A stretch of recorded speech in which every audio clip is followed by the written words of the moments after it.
फूट गईल राम किसे मतिया हो, बिना माई के नैहर। फूट गईल राम किसे मतिया हो, बिना माई के बिटिया।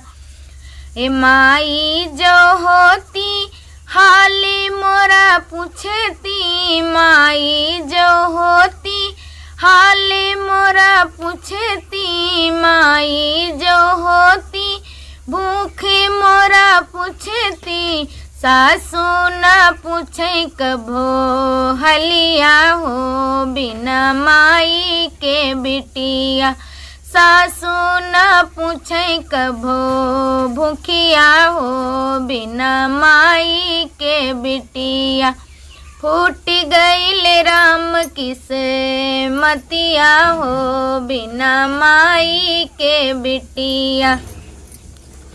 पापा जो होती खबरी मोरा लियती, पापा जो होती खबरी मोरा लियती। भैया न पूछे कभो हलिया हो, बिना माई के बिटिया।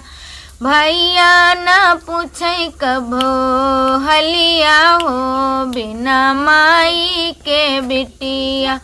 फूट गईल राम किसे मतिया हो, बिना माई के नैहर। बहिनी जो होती गरुही गठरी बंधती, बहिनी जो होती लपकी उठी भेटती। भाभी न बांधई गठरिया हो, बिना माई के बिटिया।